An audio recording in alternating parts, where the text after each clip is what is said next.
let's talk about nootropics, which are supplements for increasing your mental performance. There's an entire sort of field of research where people online, biohacker types, experiment with different kinds of stacks and different kinds of supplements to see what they can get out of their mental performance. And they have had some amazing results, and so have I, and I want to share those with you. In this episode, I'm going to share with you over 15 of my top nootropic supplements. Now, a few warnings, though, before we get into the weeds, because this is a little bit of a technical topic. This is not medical advice. You have to be very careful here, and you have to consider what your specific medical issues are, what other kinds of medication you might be taking before you go in and just start eating a bunch of nootropics. Second warning is that you must use caution and you must do research into each one of these substances for yourself. Don't just take my word for it. Don't just take someone else's word for it online. You got to do the research. You got to understand what this chemical is doing that you're going to be putting into your body. Also, in this episode, I'm going to be sharing perhaps various brands of supplements that I take. This is not because I am getting paid. There's no paid promotions here, and I have no personal supplements to sell you. I don't run a supplement company or a business, and I don't have any affiliations with them. All right, so this is just me sort of sharing my own research and experimentation that I've done on myself. And my own story is that I have suffered from a hypoactive thyroid, which means a lower thyroid, chronic fatigue, and brain fog. And also, I do very cognitively intensive work. All of this Actualized.org stuff, it involves a lot of thinking, a lot of integrating, a lot of reading and putting stuff together. And so this can be very taxing on the mind. Just 3 or 4 hours of doing that can be very taxing. And so I started to notice just for myself, the reason that I got into nootropics is I just started to notice that my cognitive performance has felt like it was declining. And that's just compared to how it was when I remember how I was in my early 20s or even in high school. Like I was really, really sharp. My intelligence was like super fluid, super quick. But of course, so what are the factors here? The factors are basically aging. As you age, and I'm now 33 and I'm getting older, you got to expect that your cognitive performance will decrease. And also it's about how much do you tax yourself, right? Is your work really cognitively intense? Most people's work is not. So for me, what I was really looking for and what I discovered is that I need lubrication for my brain. Think of it almost as though you're trying to run a V8 engine in a performance sports car, but you're running it without oil, without lubrication, right? Maybe if you're running it at low speeds and you're not really expecting a lot of performance out of your car, you can get away with it. But if you're really going to be pushing your mind to its limits, then that's where finding some good lubrication is going to be essential. And so that's sort of what I discovered. I started taking some of these different supplements, and I started to see that, like, man, my mind, my memory, the way that I'm able to connect dots and piece things together, like it works so much smoother when I'm taking these supplements. Now you might say, oh, Leo, but you do psychedelics, so could that be the reason for your cognitive decline? No, this is something that I've been noticing even before I started taking psychedelics. And really, you feel it, right? You start to experiment with this stuff and you feel that if you're really taxing your mind, then you got to be giving your mind the right nutrients that it needs to grow new neural connections. And you start to do some of the research into how neurons grow. And there actually are supplements that will help your neurons grow, that will help to repair brain damage, that will help to give all the nutrients that you need to think, and you can really feel it. Now, this is not a cure for root causes. So if you have some serious problems in your life, you got to work on those. And it's also very important that you have a proper diet, for example. Because if you have a terrible diet and you're not giving your brain the natural nutrients it needs, then just adding a bunch of nootropics on top of it, well, that's going to be like putting a Band-Aid on a broken leg. So what are nootropics good for? They're good for a lot of stuff. They help to increase focus. They help with chronic fatigue, with ADHD, with brain fog, grogginess, sleepiness, monkey mind, lack of motivation, memory problems, alertness, mood, anxiety, depression, Alzheimer's, dementia, and even brain injury. Some of these supplements can reverse brain injury. For example, if you know somebody who's had it, maybe had a concussion, or maybe they had a stroke, maybe they're on the brink of dementia, if you have some older parent or something like that, these supplements can be very beneficial. And there's a lot of anecdotal evidence that they help. Really, nootropics can give you your life back, but this word "can" has an asterisk on it. It doesn't necessarily mean that these substances will transform your whole life. It really depends on where you are. It really depends on how you've been using your mind, what kind of diet you've had, what kind of personal conditions, genetic factors, environmental factors, how much toxicity, how many heavy metals do you have in your body. All these sorts of factors come into play.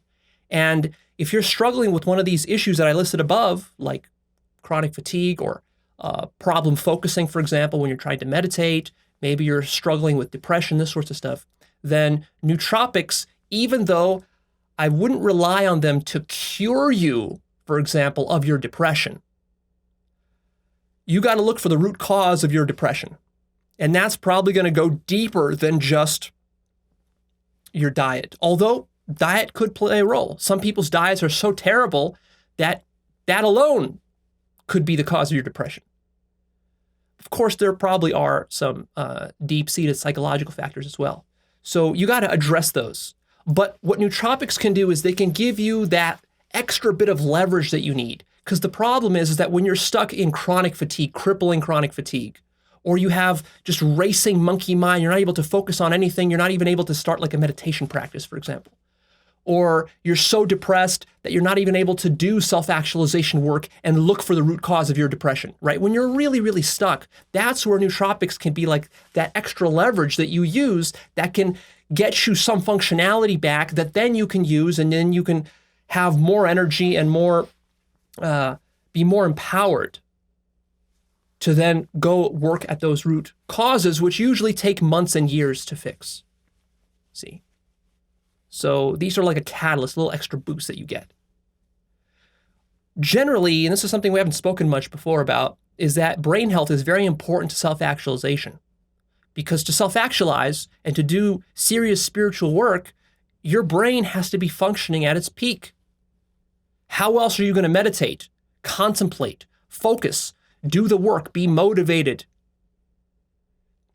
If you're depressed and if you're struggling with laziness and you've got motivation problems, how are you going to self-actualize, right? This is sort of just foundational. You got to get this foundational piece of the puzzle solved. Now, for many of you, maybe this isn't a problem at all.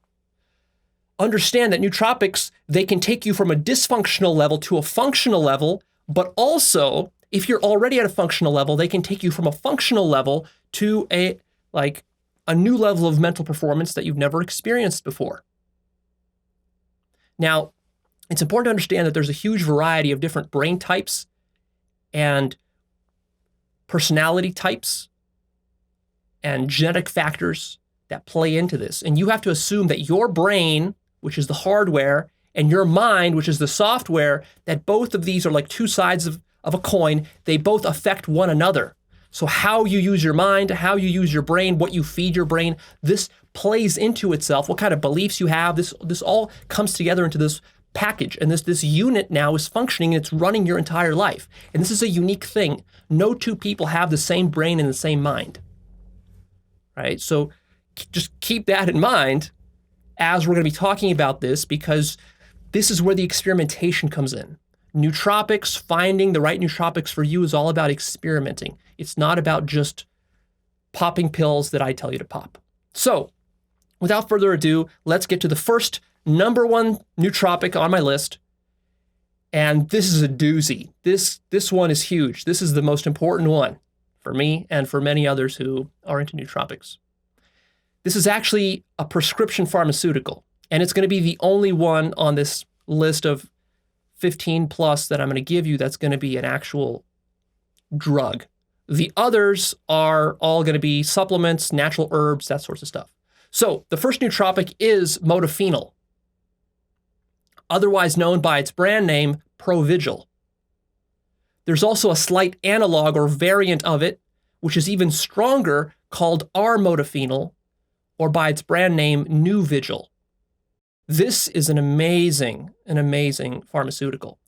You pop this pill, and what it does is it makes you super wakeful, alert, aware, and calm and creative for the next 10 hours. It almost puts you into a meditative state. But the amazing thing about it is that it's not addictive, and it's also not stimulating in the way that, for example, amphetamines are, which are commonly used to treat ADHD. Ritalin is an amphetamine, and there's various other analogs and derivatives of it. So this is not that. This gives you a very smooth, even-keeled, kind of grounded just wakefulness and just alertness. And it gives you this great fluidity of thought where you can just think these long chains of thoughts, and they're very smooth, and you can like think through a problem very methodically. And it's just like very effortless. The best way to describe it is just like hyper wakefulness and like lubrication for your mind. It's amazing. And it also makes you hyper creative, where you're able to connect many dots together. It feels like all the different disparate parts of your brain starts to communicate with itself. And that's why it's good for creativity, because fundamentally creativity is about connecting dots, connecting different ideas together in new, novel ways. So with this pill, it's easier to do intellectual work. It's easier to contemplate. It's easier to meditate. It's easier to do self-inquiry. It's easier to do consciousness work. It improves your mood. You feel great on it. And the come up is very smooth. The plateau or the peak lasts for a long time, for about 8 hours, and then it comes down, and the come off is also very smooth. And even though in one sense, it's a very strong sense of alertness, but it's also kind of subtle, especially when you start to take it on a regular basis. Some days you don't even know that it's there until you stop taking it, and then you realize, oh my God, there's this big difference. This drug was invented for narcoleptics, people who fall asleep randomly throughout the day, can't stay awake, in order to help them to stay awake. And so it's a drug that's in a class by itself. It's not a psychedelic. It's not an amphetamine. It's just its own thing. And current science doesn't really have a good understanding of how modafinil works. But hey, as long as it works, it works. And what's great about it, and the only reason I recommend it, is because it's not addictive. Of course, you can still probably develop a psychological addiction to it, but it's not physically addictive. And I've had no problem going on it for weeks and coming off of it for weeks. And it's great. Like, it's really no problem. I don't find myself craving for it. I can do my work on it or off it, and it's really not a crutch for me. So let me show you a little graph here of the effects of modafinil. As you can see on this graph, it takes about an hour or two to come into effect. You start to feel it. Then the peak lasts for about 6 hours, and then it drops off the last 2 hours. A full pill of this modafinil is really, really powerful. In fact, it's so powerful that it becomes a little bit too stimulating for me. I notice my heart starts to beat a little bit faster, almost as though I was like running. So it's a little too stimulating as a full pill. So what I do is I cut it into 4 parts, and I just take 1/4 of it. And that gives me just that little extra boost that I want throughout the day, but without any of the raciness, no heart palpitations or anything like that. Speaking of which, let's talk about the side effects. So it might sound like this pill is too good to be true. Like, Leo, what's the catch? Well, honestly, I haven't really found a catch. It does seem like a pretty magic sort of pill. Now, of course, it's not going to solve all your life's problems, but it's pretty amazing what you can do on this stuff. It's really, really good for improving your cognitive performance, especially if you have cognitively stressful or intensive work that you do. The side effects, though, can include headache, dizziness, nausea, upset stomach, dry mouth, runny nose, insomnia, increased heart rate, heart palpitations, and there's a very, very, very rare extremely low probability of a serious skin reaction, which some people get. So if you're going to take this and you experience any kind of skin reaction, then definitely don't take it again. But I've never experienced that. In fact, I haven't experienced almost any of these side effects except for the increased heart rate. I definitely experience that if I take a full pill of it. And sometimes I get a little bit of a runny nose when I take it, if I take a large dose of it. But other than that, I haven't gotten any of the above. So what you want to do to prevent building up tolerance is you want to cycle this modafinil on and off. So you can maybe take it for 5 days while you're working, then on the weekend, give yourself a few days off. Or maybe take it for 2 weeks and then take a week off. Something like that, you know. You don't want to be literally taking it every single day for a whole year because that will develop tolerance. Now, is this a safe substance to take? Can you take it for a whole year and not suffer any kind of bodily harm or damage? Well, millions of people have been prescribed modafinil and have taken it. It's been used now for a few decades. It's a pretty popular pharmaceutical, and there doesn't seem to be any clinical evidence of any serious long-term health problems or damage. I think the biggest concern would be maybe your liver or your kidneys, probably your liver. But I've read cases of people taking this stuff for 5 or 10 years and not suffering any issues. Now, of course, I wouldn't recommend that you take it for 5 or 10 years straight. If you're taking it on and off and you have a healthy diet and you also get blood work done every year, then you can monitor your stats and I think you're going to be safe.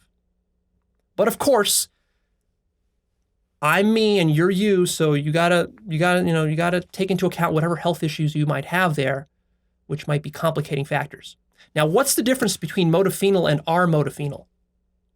R-modafinil is actually a newer version, a newer variant. It's an analog, and it's more potent. I actually found it to be significantly more potent. The wakefulness that I get on modafinil it's pretty nice. But when I take an R-modafinil, it's like, damn, it almost is starting to get into like a microdose of psychedelic territory.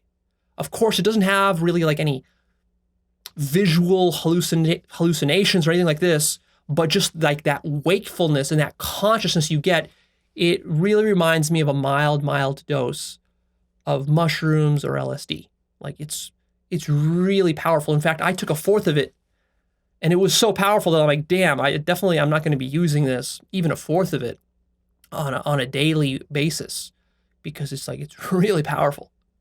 Our modafinil lasts several hours longer than modafinil, and actually it has, interestingly enough, fewer side effects, people report. And it also has a slightly different matrix of side effects. It's the same kind of side effects I listed above, but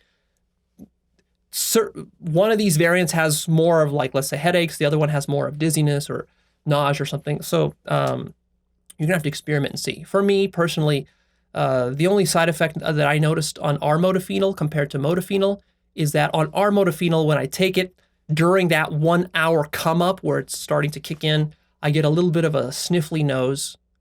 But then again, I usually have a sniffly nose anyways pretty often. And then it goes away after it comes up. And man, that stuff is strong. So how does modafinil compare to psychedelics? Mushrooms, LSD, 5-MeO-DMT, and so forth. You don't get any visual hallucinations, that's for sure. I would say it's less than 1% as potent. So if you've done psychedelics, you can easily handle modafinil or R-modafinil. And what you find on psychedelics is that it's impossible to accomplish any work on psychedelics. It's really hard. At least for me, that's what I found. Even microdosing LSD, I found that I couldn't actually work doing that. I thought maybe it would work, but it's not effective. However, on modafinil or R-modafinil, you're in a state of mind where actually you're hyper-productive. You're able to accomplish way more work than you would normally, and certainly you're far more effective than you would be on psychedelics. So that's an interesting difference. Now, what's really interesting, if you've wondered, I talk a lot about 5-MeO and the amazing lucidity of 5-MeO and the amazing conscious expanding potential of 5-MeO and how 5-MeO is different from mushrooms and LSD and everything else in terms of psychedelic. Well, if you want to know what 5-MeO is like, pop one pill of R-modafinil, and then you'll see that. And then multiply that by 1,000,000, and you'll see 5-MeO. You'll get a little bit of an idea of what 5-MeO does at a breakthrough dose. 5-MeO is just like pure consciousness. It's so much consciousness that when you take a significant dose of it, literally all of reality disappears in the light of your own consciousness because you become infinitely conscious, so conscious that you become conscious that you weren't even born. That's how conscious you are. It's ridiculous, just fucking God levels of consciousness. Now, R-modafinil is a lot more tamer than that. You're not going to get anything like that. But, and here's where modafinil and R-modafinil can be effective, I think, for us as self-actualizers and for us who are into spiritual work, is that if you've been a person who's been meditating hard for a couple of years, but you're struggling, you've been self-inquiring and you've been struggling. Sometimes people ask me, Leo, I don't get it. What's the point of spirituality? What's the point of meditation? What's the point of yoga? What's the point of psychedelics, you know? And they don't really want to try a psychedelic because they don't understand yet what consciousness is, what expansion of consciousness, that they've never experienced it. So for these people, what I recommend is take one R-modafinil and you will have your answer. Rather than having me explain to you why expanding of consciousness is so important and why I talk about consciousness nonstop in all my videos, take an R-modafinil and you will see what it means to have a meditative state of consciousness for 10 hours straight. It's amazing. When you experience that, that gives you a little taste of what's possible with psychedelics. It gives you a little taste of what's possible with yoga, a little taste of what's possible with self-inquiry, with meditation retreats, with vipassana, and all this other stuff we're talking about. And then you see, oh, consciousness. Yes, that's exactly what I'm missing in my life, is more consciousness. Now, of course, the mistake would be to think that you will get consciousness from modafinil every single day. That would be a mistake. Rather, again, the way you want to use this is you want to use this as a lever. For example, because, you know, it can be difficult to start a meditation practice. It can be difficult to motivate yourself. You know, why are you doing this? Because for the first 2 years that you're doing it, you're not going to see those amazing benefits. Some people will, but many people won't because meditation is difficult. I struggled with it a lot myself. So you need something that can kind of get you in there. And when we're talking about personal development, you know, don't get too pedantic about it. Don't get too academic and philosophical. What needs to happen is that you need to bootstrap yourself. This is a scrappy sort of process. You know, whatever works, as long as it doesn't hurt you in the long run, whatever works, you try to use it. If you can get a little leg up, use it. Of course, don't turn it into a crutch. Now, let's talk about sourcing and pricing of modafinil and R-modafinil. So, of course, this is a pharmaceutical and it requires a prescription in the United States.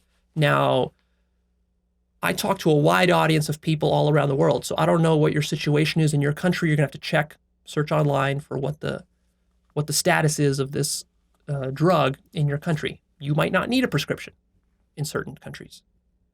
So there's the two brand names, Provigil and Nuvigil. In the US, these pills cost a lot. One pill of Provigil, 200 milligrams, costs $50 a pill, per pill. If you get the generic version, which is available in the US, then it'll cost you half that, $25 a pill. Still quite expensive. If you go with Nuvigil, it's cheaper and it's stronger. So that's interesting how that works. 150 milligrams of Nuvigil in the US will cost you $25 per pill. That's the brand name. And the generic, I couldn't find a price for. I'm not even sure if there is a generic. I think there is a generic for Nuvigil, but I don't know what the price is. So obviously it'll be less than 25, maybe 15 bucks, maybe 10 bucks. I don't know.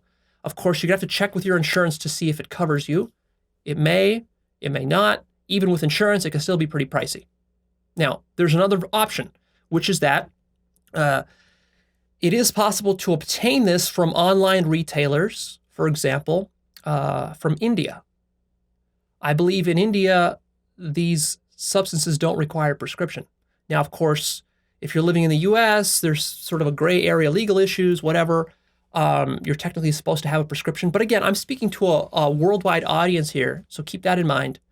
So definitely you can try to find an Indian source for these modafinils. And in fact, there's 2 Indian brand names which are really good. One called Modalert, which is the Indian brand name for modafinil. It's made by Sun Pharma, and I'll show you a picture of it here so you can see what that looks like. And there's similarly the version for modafinil, which is called Art Vigil. That's the Indian brand name for modafinil, and it's made by HAB Pharma. And here you'll see a picture of what that looks like. They come in nice packages, tin foil and plastic and all of that. And here's the really good part about the Indian pills is that they're really cheap. Modafinil will cost you $1.50 for one pill. And our modafinil, the Indian version, will cost you also $1.50 per pill. And if you buy large quantities, like 300 pills at a time, then you can get it as cheap as $1 per pill. So compare $1 with $50 or $25, and you can see the huge difference. Now, is it worth paying $1 per pill for these drugs? Absolutely, absolutely. Is it worth paying $25 or $50? If you have a cognitively demanding work, like if you're an artist, a musician, a designer, an architect, an engineer, an inventor, something creative like that, a writer, it's even worth paying $20 or $25. I mean, $25 or $50 per pill, I think. But of course, that's going to depend on your budget and all of that. Now, you're probably wondering, well, Leo, how do we know that these Indian pills aren't dangerous and aren't filled with all sorts of toxins and all this? Well, from what I can tell you is that these 2 brand names that I've described are really, really high quality. I haven't seen any kind of problems with them. They're amazingly high quality. I think they're as high quality as the US brand names. So take that for what it's worth. Of course, there's always a little bit of risk. There's always some risk with psychedelics. There's always some risk with supplements. There's always some risk with pharmaceuticals. This is just how this stuff goes, right? Even if you take the brand name US version, there's still some risk that you might have one of these side effects or something like that, you know. So you're always taking a little bit of risk. But then again, all of life is about taking a little bit of risk here and there. So it's not about you trying to eliminate all risk. It's really just about taking reasonable risks. And so these substances here, I think, are totally reasonable, especially when you take it. You don't want to pop the entire pill right off the bat. What you do is you take a little corner of it, cut it into fourths or even smaller, take a little bit of it and just test it and see how your body deals with it. Do you have any allergic reactions or anything like that? This is a smart way to go about it.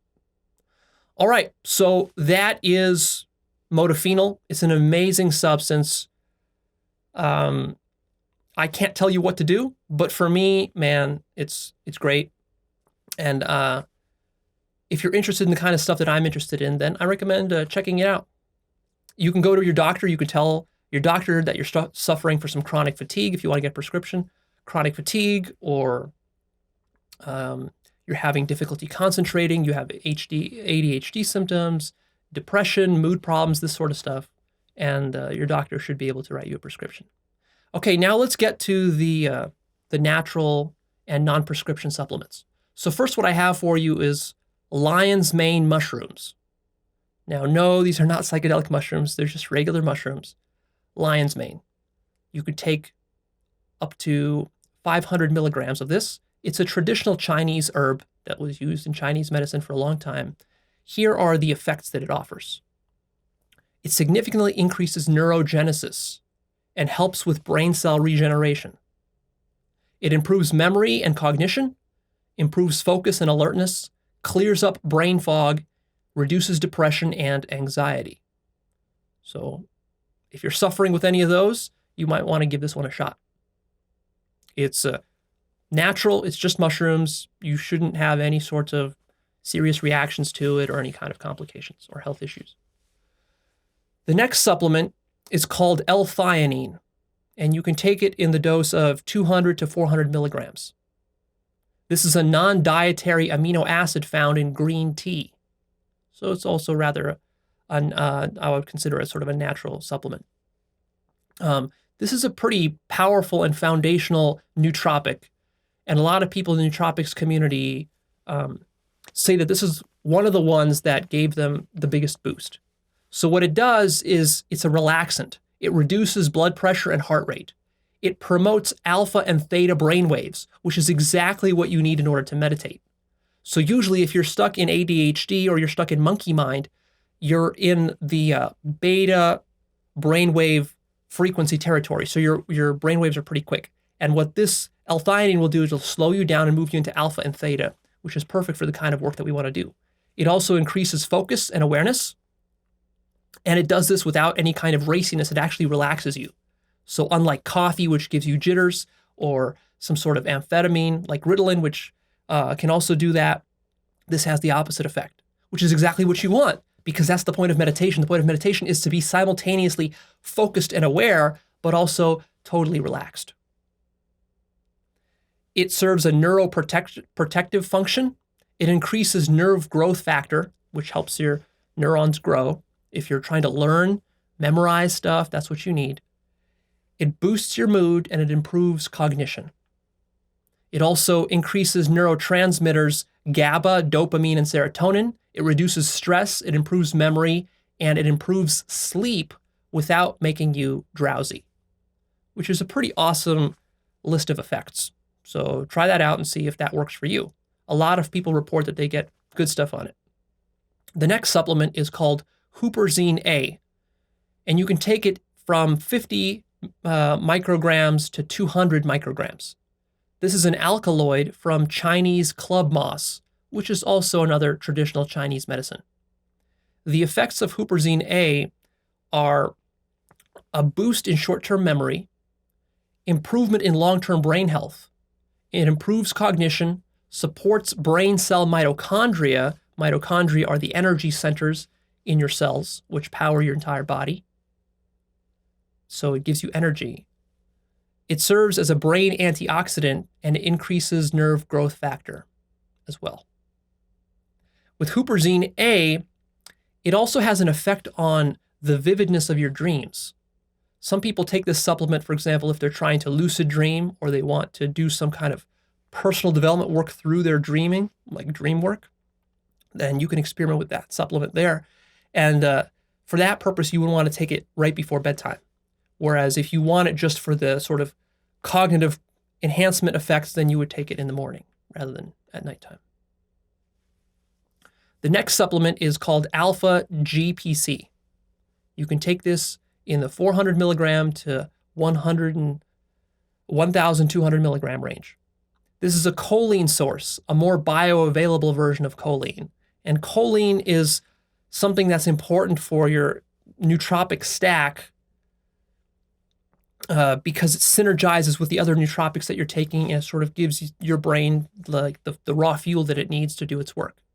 So this alpha GPC can improve memory, it can improve mood and boost dopamine, it boosts mental energy, it improves cognitive performance, and it increases nerve growth factor. The next supplement is pterostilbene, 50 milligrams. This is a polyphenol antioxidant found in blueberries and grapes. It's a very potent antioxidant. The effects are it increases neurogenesis, increases neuroplasticity. It's a neuroprotectant, which means that it supports brain health. It improves cognition, learning, and memory. It improves mood and boosts dopamine. It reverses the effects of aging, and it reduces anxiety. The next supplement is 5-HTP, taken at 200 milligrams. This is a naturally produced amino acid in your body, and it's a precursor to serotonin. The effects are that it can improve anxiety and depression and reduce stress. But there is a warning that comes with this supplement, which is that you can't take it if you're on any kind of antidepressant medication. So be very careful about mixing antidepressants and other kinds of mind-altering medications with these supplements. Definitely do your research and ask your doctor. The next supplement is really interesting. It's called SULBUTIAMINE. SULBUTIAMINE, taken in the 200 to 400 milligram range. This is a synthetic derivative of the vitamin B1. The effects are it increases attention span, increases focus, lifts brain fog, boosts motivation, improves sociability and gives you a better vocabulary, improves mood, reduces chronic fatigue, but it tends to develop a quick tolerance. So with this one, you want to cycle it on and off. Either take it every other day, or maybe take it for 2 or 3 days and then don't take it for 2 or 3 days and then kind of shift it back and forth like that.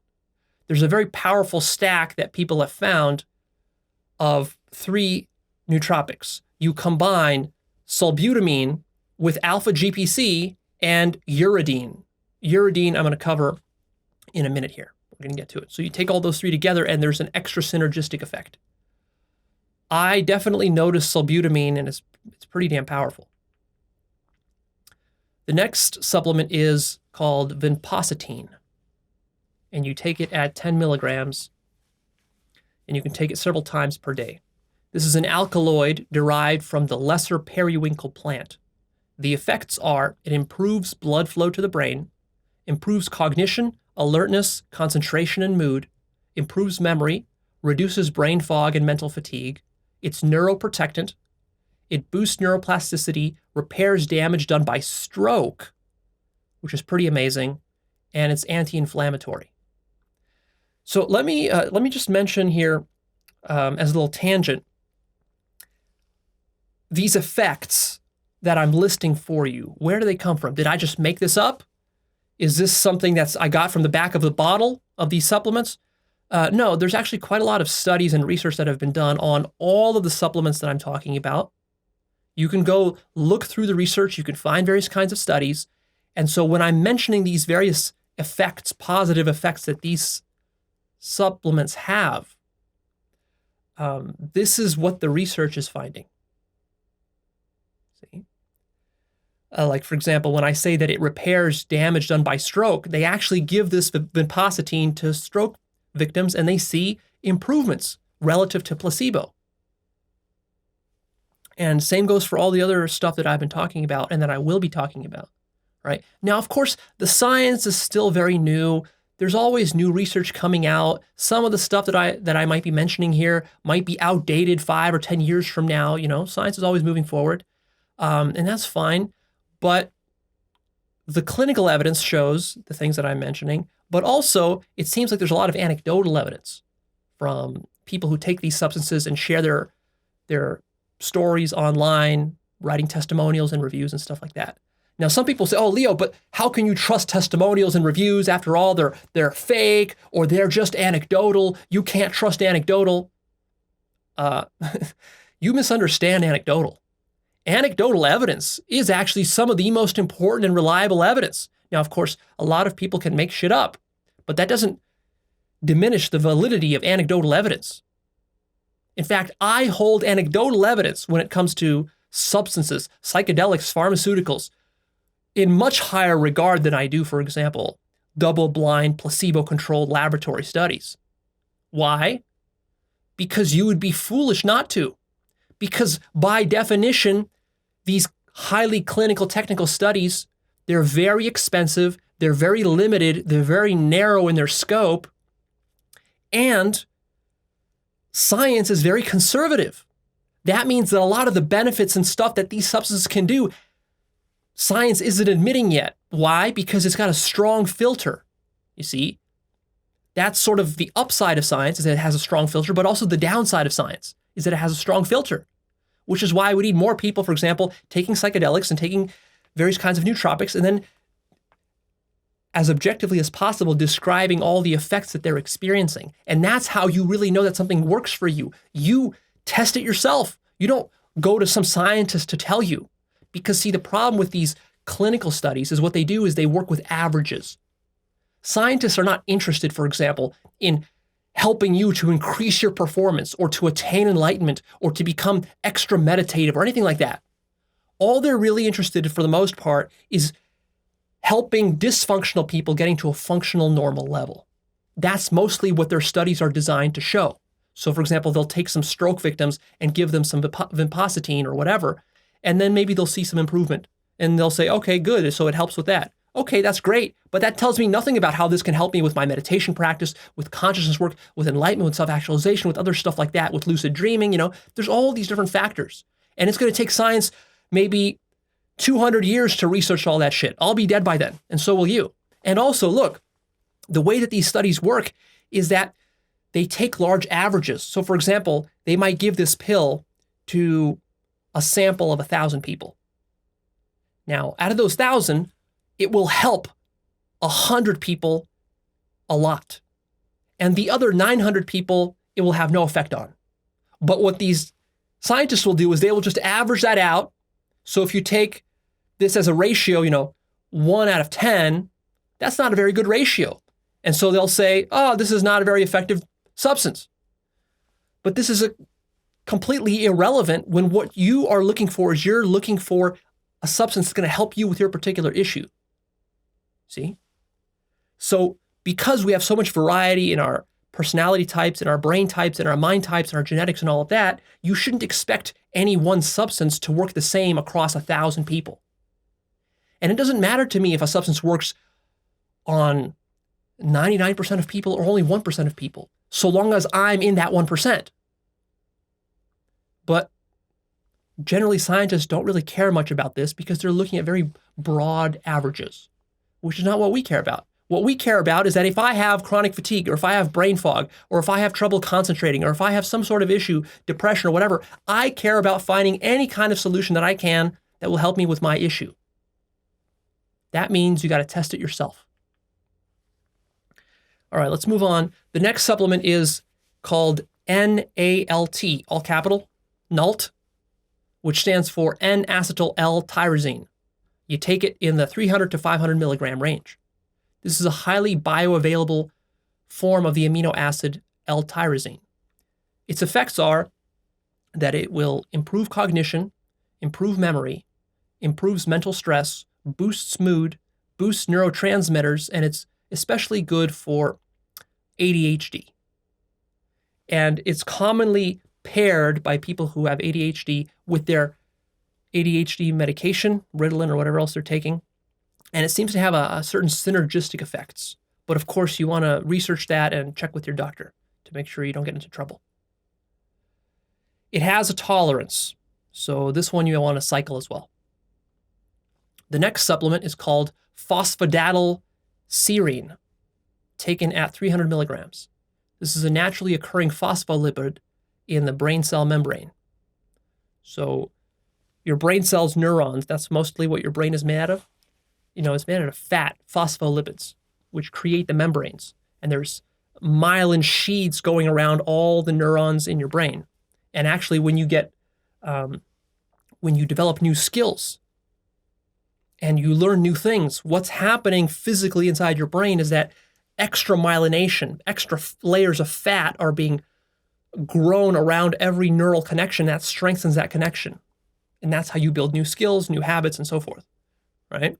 So if you're trying to change the way that your mind works, which is basically what we're doing with Actualized.org, then you want supplements that will help you with improving your phospholipids. So the effects of this phosphatidylserine is it improves brain health, it promotes growth of neurons, it improves cognitive performance, improves memory, improves focus, reduces ADHD, and it decreases beta brainwaves. One of the few supplements that has been discovered to do that in clinical studies. That's pretty cool. Brainwaves, again, is the monkey mind. The next supplement is a natural herb called Bacopa monnieri, taken in the 200 to 400 milligram range at 45% bacosides.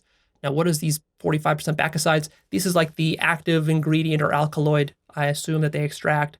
And so you can find the Bacopa supplements at various percentages of bacosides. 45% is a high percent. You might find 10% or 25%.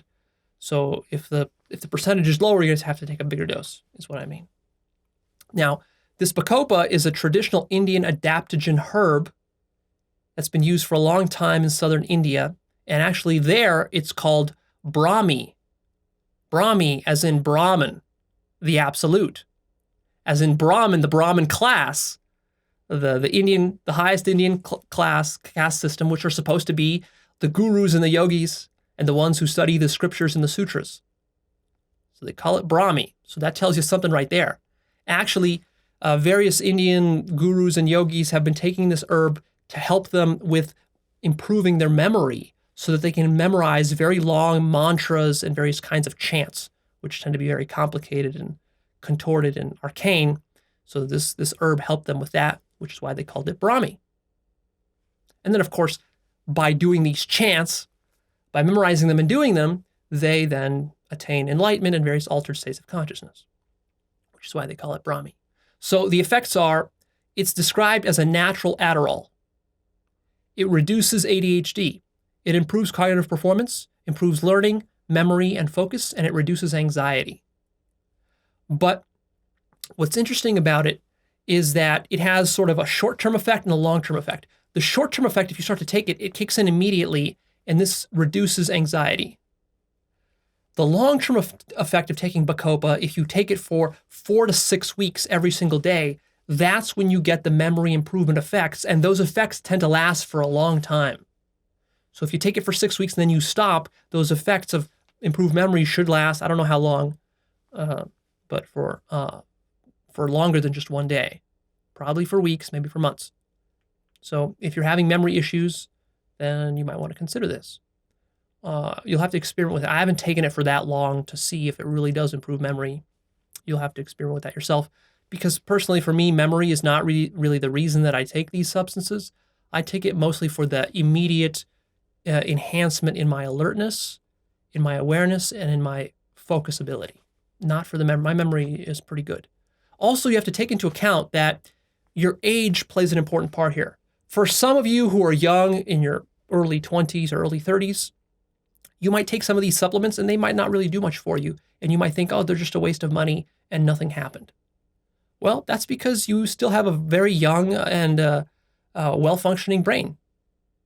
But those of you who are in your 50s and 60s and 70s, well, you're going to probably start to experience some decline in your mental performance, as all of us will as we get older. And so there is where you can see a much more pronounced effect. So some of these supplements will be greater for older folks. But still, if you're young, try it out anyways because you don't know. With these substances, you just don't know until you try it. No amount of research, no amount of thinking about it will answer the question for you. You can only find out by taking it. The next supplement is called NAC, N-A-C, all capitalized, which stands for N-Acetyl L-cysteine. You can take 600 milligrams of it up to 3 times per day. This is a naturally occurring amino acid and it regulates dopamine.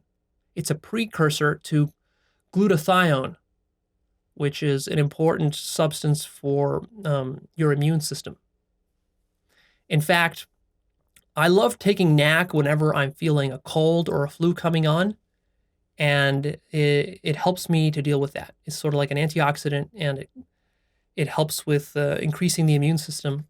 And ever since I've been taking it, plus several other supplements, which I'm not talking about here, because they're not nootropics, but I take them. I found this sort of combination that I take whenever I have a cold coming on, and it wipes out the cold within a matter of hours. And for the last few years, I've never really gotten a serious cold or a flu anymore, whereas in the past I had. I was very, very susceptible to colds and flus when I was younger. In fact, not that long ago, I had a really terrible experience with the flu. I got a flu. This was about 5 years ago when I was still in Dallas, when I lived in Dallas.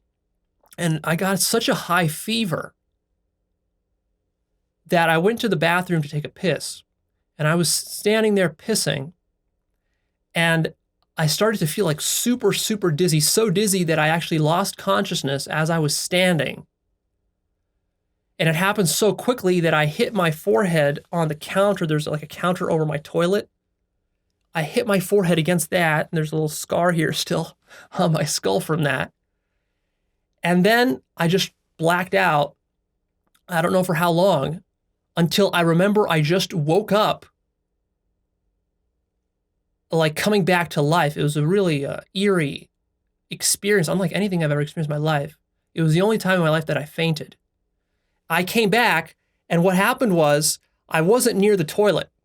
In the bathroom was like a sort of a long room like this. The toilet was on one side, the bathtub was on the other side. I found myself lying like this over the edge of the bathtub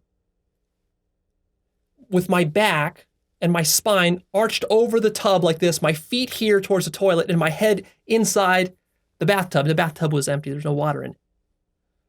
I'm shocked I didn't break my back. Like, I didn't know what happened or how I got there. Like, I have no memory of how I ended up in that position or how long I lay there. Might have been for hours. I have no idea.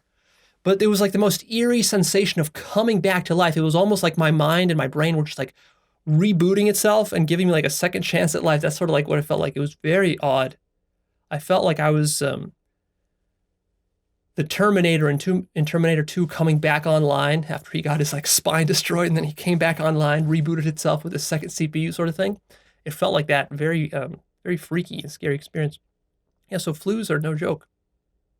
So this NAC has the effect of being a neuroprotectant, relieving depression, improving overall brain health, improves cognitive performance, it repairs brain injury, and reduces flu-like symptoms, which is what I was just talking about. The next substance is called PQQ, and this is a tongue twister. PQQ stands for pyrroloquinone quinone. Try saying that 10 times fast. Pyrroloquinone quinone. It's terrible. You take it in the 20 milligram range. This is a very potent antioxidant. Its effects are that it promotes growth of new mitochondria. It's one of the only supplements that has been found to promote the growth of new mitochondria, which gives you energy. Increases nerve growth factor. It's neuroprotectant, repairs damage caused by stroke, helps grow new neurons, improves memory, and improves cognition. And it synergizes very well with CoQ10, which we'll be talking about next. But it can take up to a month to kick in. So if you start taking it, you got to keep taking it for a whole month. But if you do, you might see some significant improvements. The next supplement is CoQ10, coenzyme Q10. You can take it in the 300 to 400 milligram range. And it provides energy for mitochondria, and it's a potent antioxidant. It's especially effective for older folks. It might not be worth taking if you're younger, if you're in your 20s and 30s.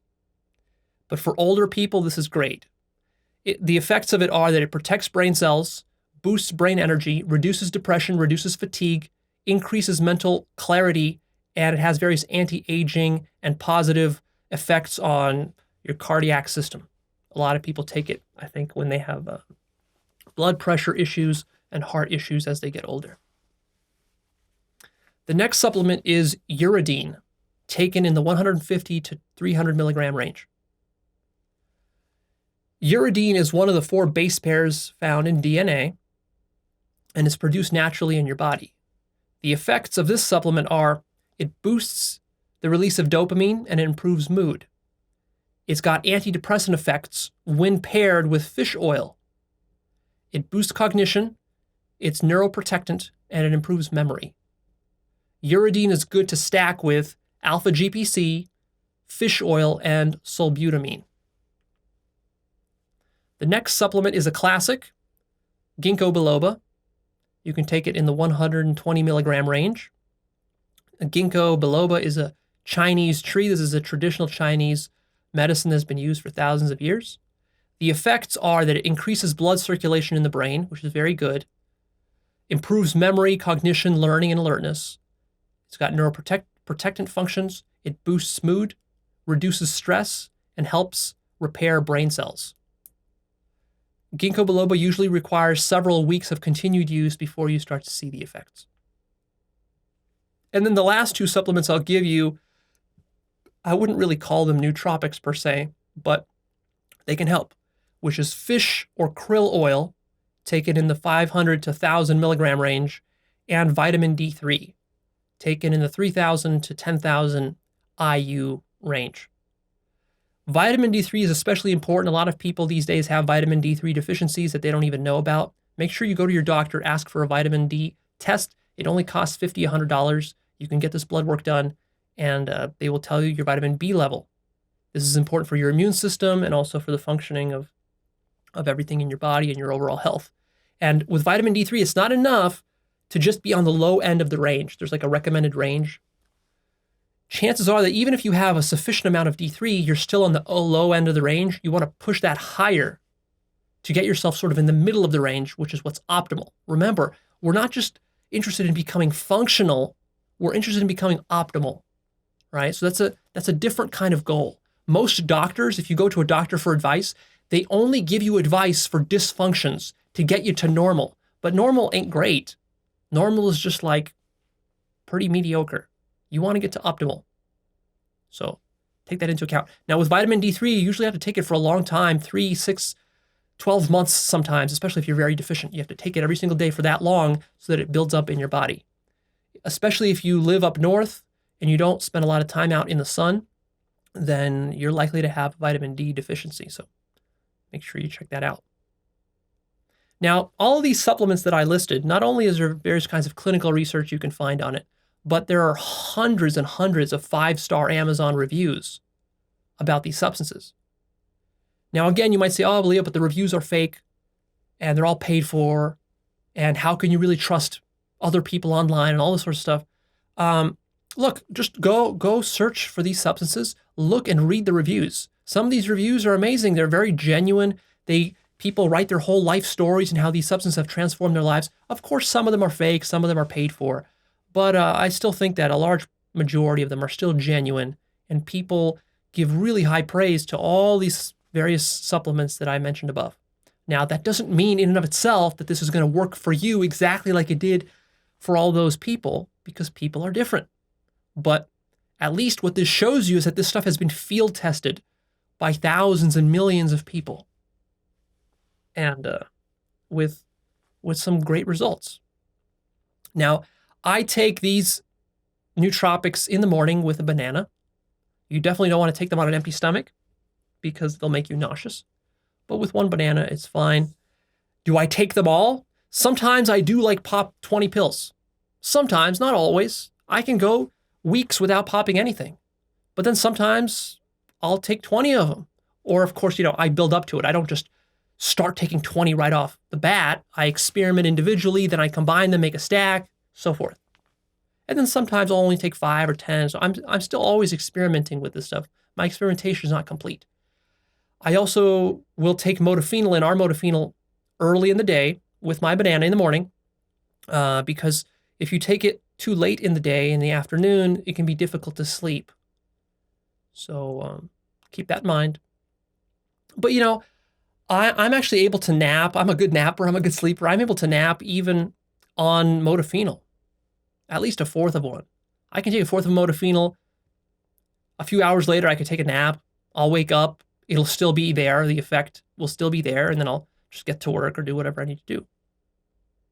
What's really amazing is when you combine meditation plus Kriya Yoga plus self-inquiry plus some of these nootropics all together, and you create this amazing stack, man, it can feel really good. It can feel amazing. And of course, it's not about pleasure. We're not doing this so that we have some raw heroin-like rush of pleasure.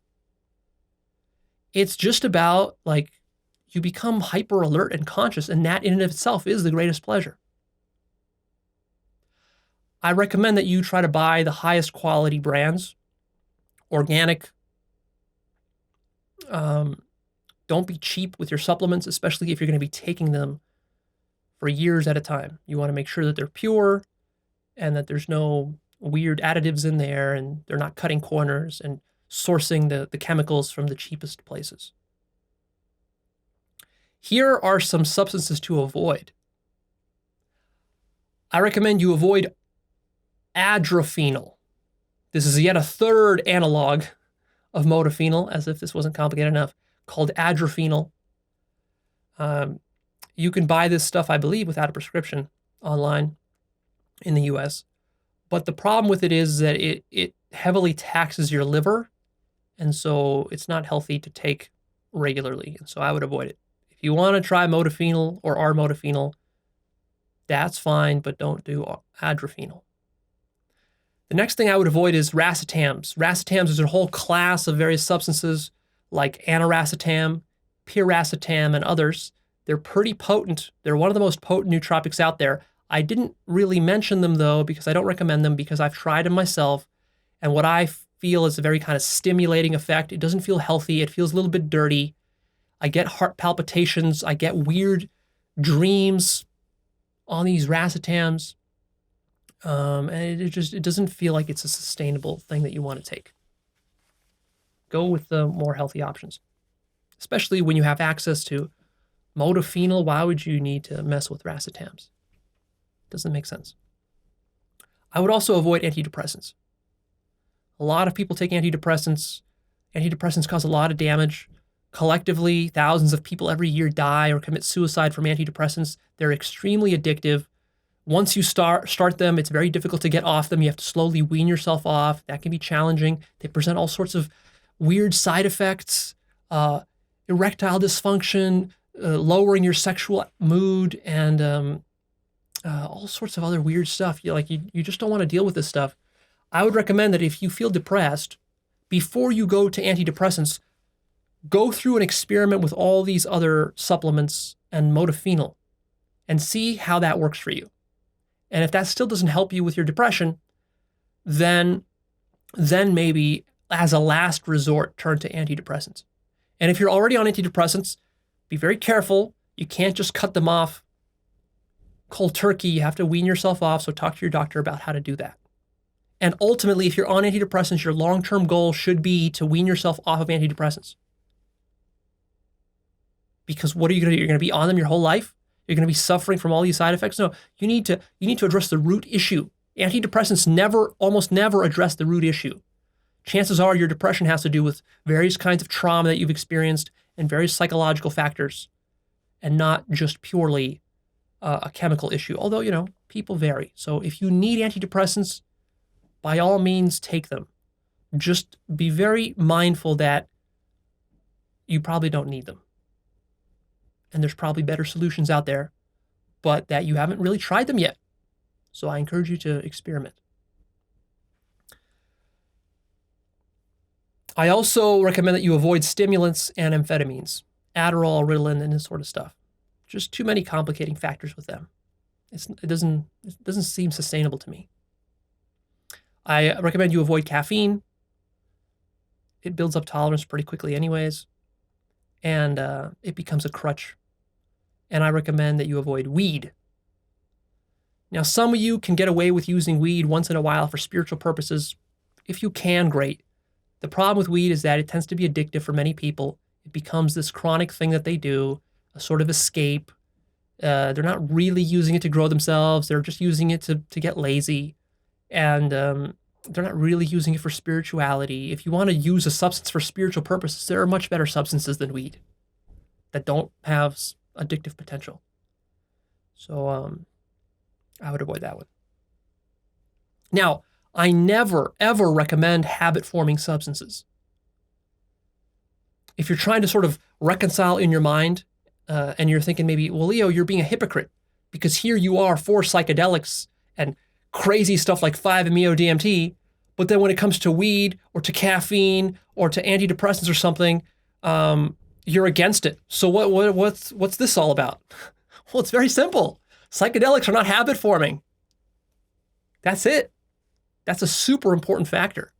Super important. In fact, before I experimented with psychedelics a few years ago, I really hadn't done any drugs at all in my whole life. And I was very much against them, anti-drug, because that's sort of what I was programmed with in school.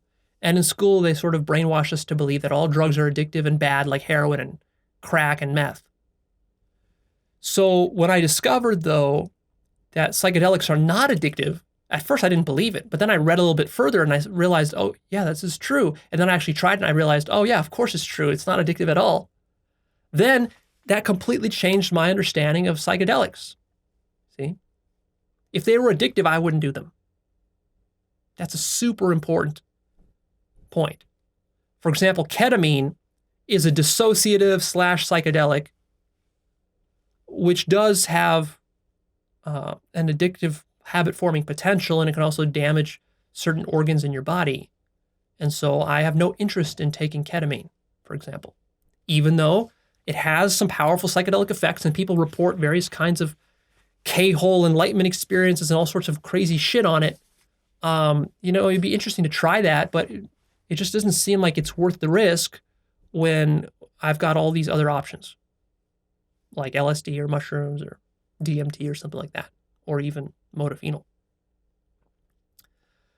So just keep that in mind, which is also why I don't recommend alcohol, because it's also habit forming. Be careful taking supplements with medication.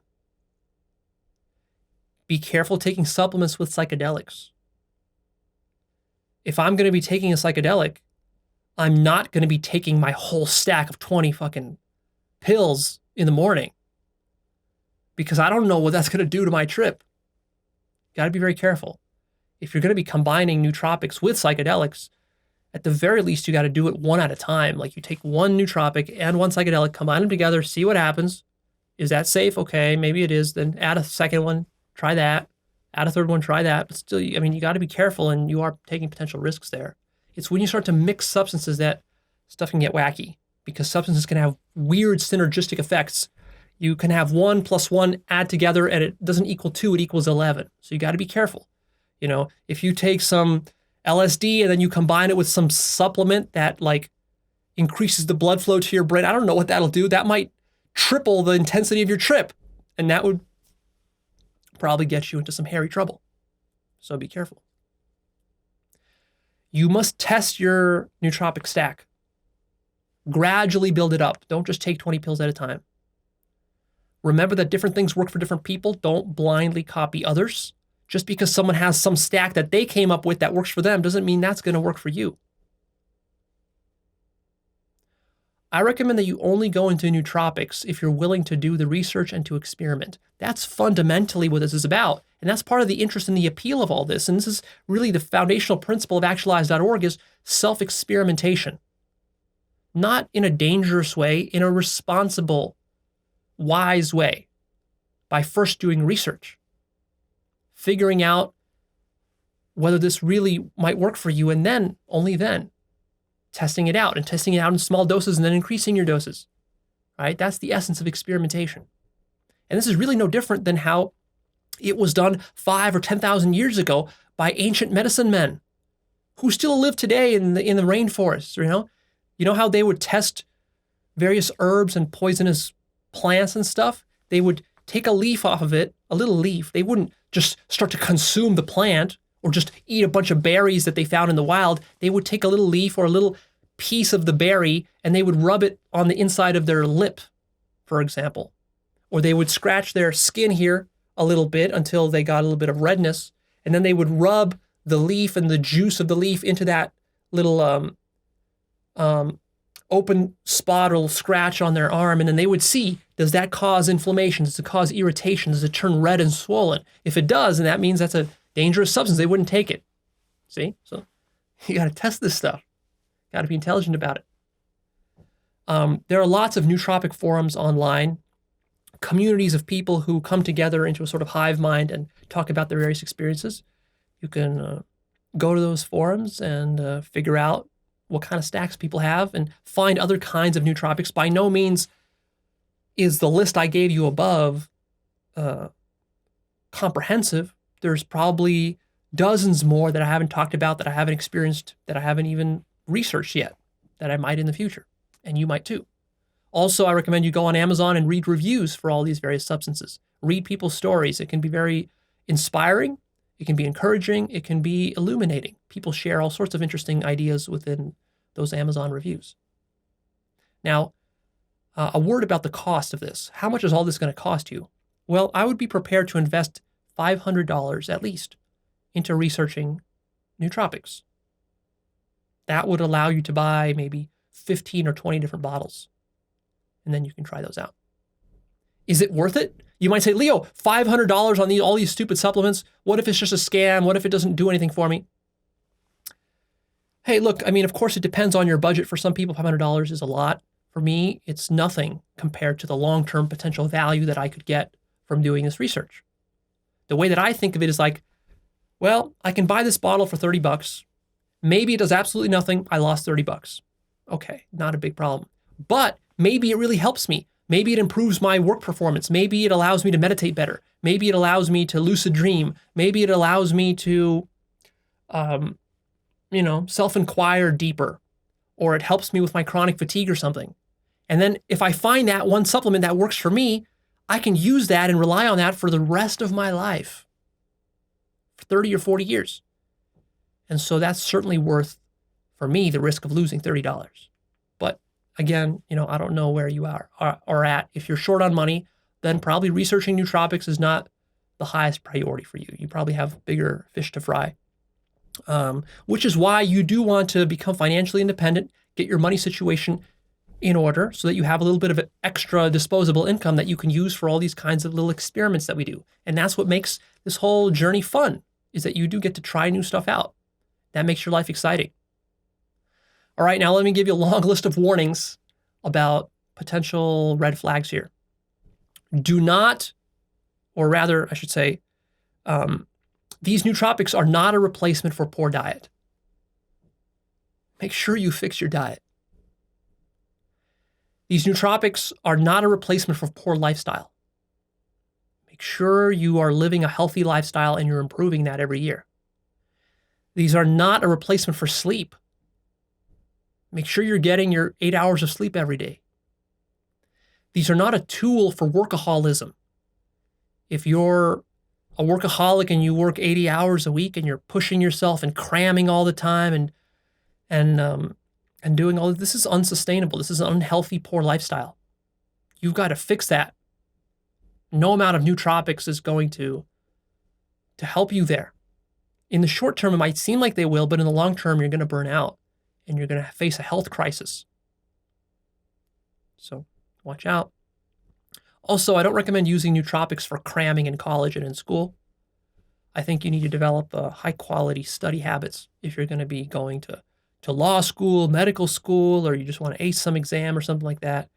Don't just think that you're going to pop a modafinil and then the night before you're going to learn everything that you need to learn. It doesn't work like that. And that's not healthy or sustainable anyways. This is not a replacement for personal development, of course. So if you're taking nootropics, and if they help you, great, but you're still going to be doing personal development.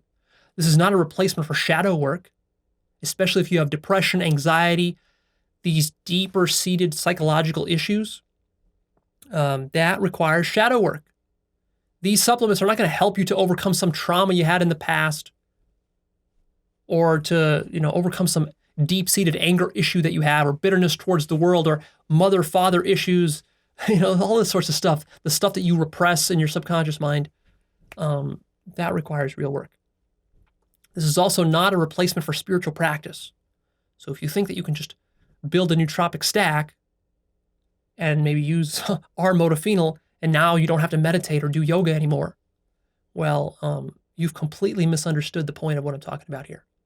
What I'm talking about here is actually using these substances to get you deeper into your spiritual practice, to make you more motivated to do your spiritual practice. When I pop an R-modafinil, that makes me more motivated to do yoga, more motivated to self-inquire, not less.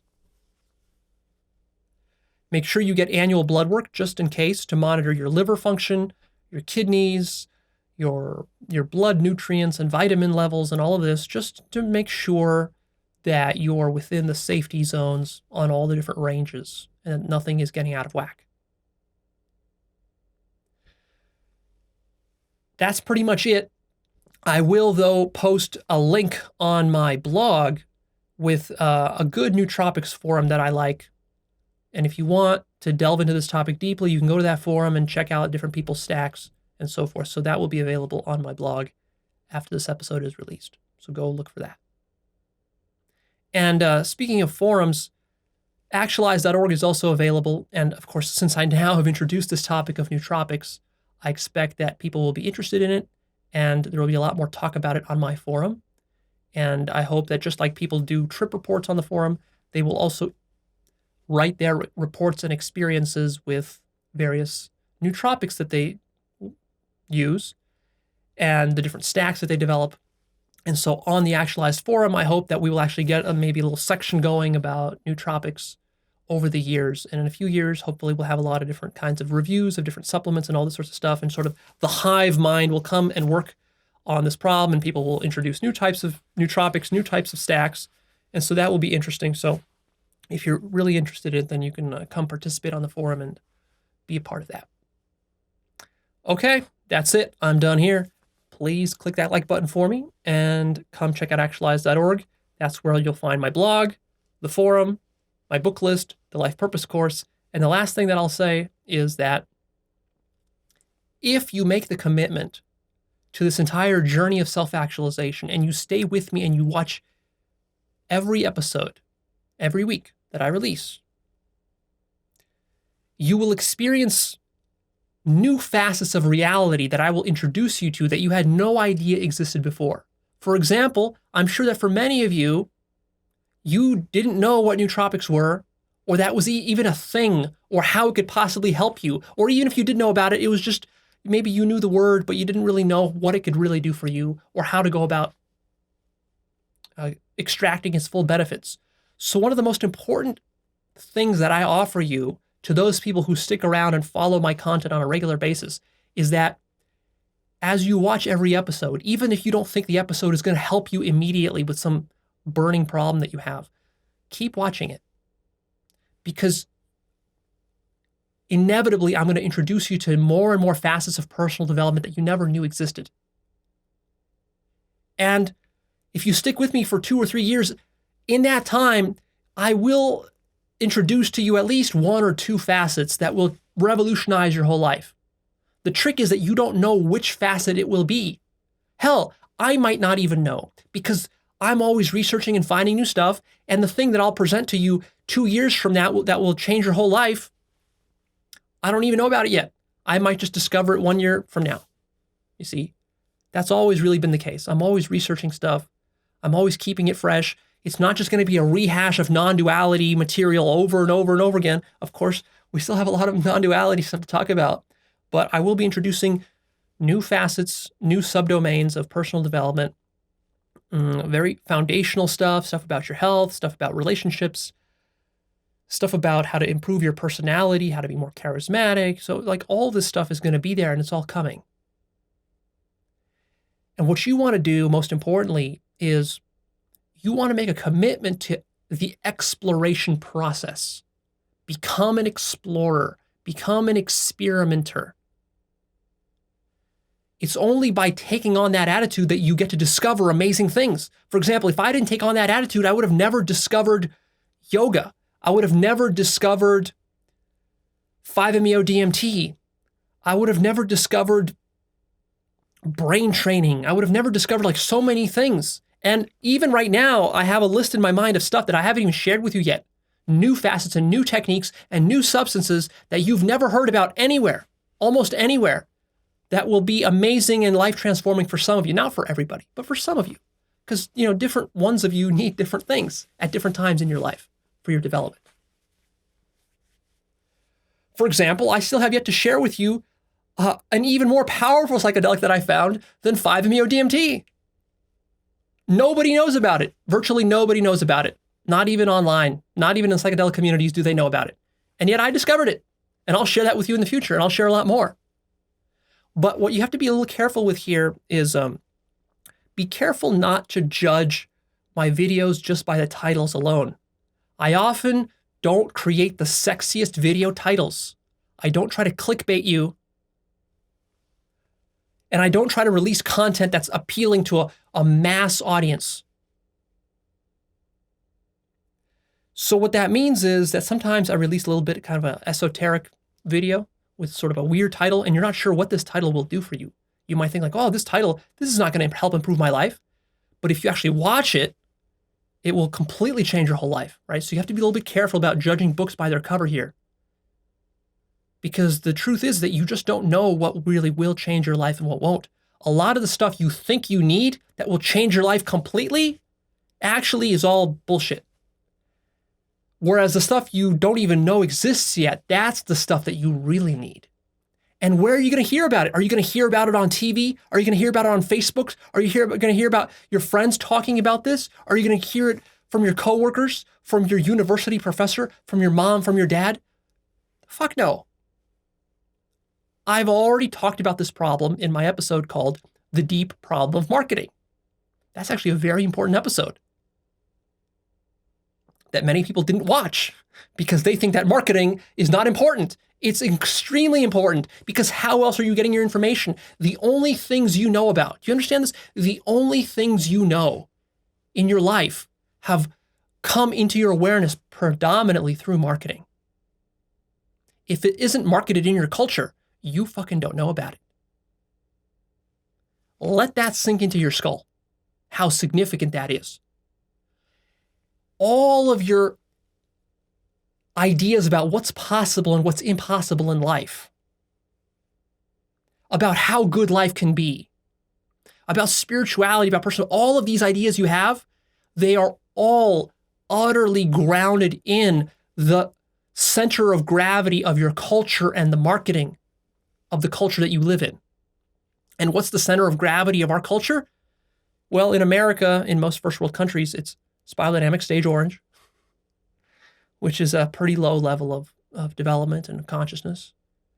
And the kind of shit that gets marketed is mostly junk food, sex, get-rich-quick schemes, and all sorts of nonsense. You are never going to see a video or an advertisement, I guess, on CNN or some cable news channel or on Facebook about 5-MeO-DMT or about yoga, Kriya Yoga, or about, the benefits of meditation. Well, actually on YouTube, I'm sure that you probably do see some of those ads. They tend to be hyper targeted. So maybe you do see some yogi preaching some yoga system to you these days. But by and large, the stuff that gets advertised and shown to you is neurotic, dysfunctional, and unhealthy. So you don't even know the things you want or need to ultimately create the kind of amazing life that you can have. You don't even know what an amazing life is, what it really looks like, because you don't see it on TV. You don't see it in the news. All you mostly see there is dysfunction. Dysfunction in your friends, dysfunction in your family, dysfunction everywhere. So what Actualized.org is for you, it is like a high consciousness news channel, if you will. You get news here that you're not going to get anywhere else. News from various kinds of research and new techniques and new resources. Check out my blog, for example. I post a lot of interesting documentaries, kind of niche esoteric stuff that you generally wouldn't run into if you're just sucking on the tit of mainstream culture. So for that reason and more, you want to stick around.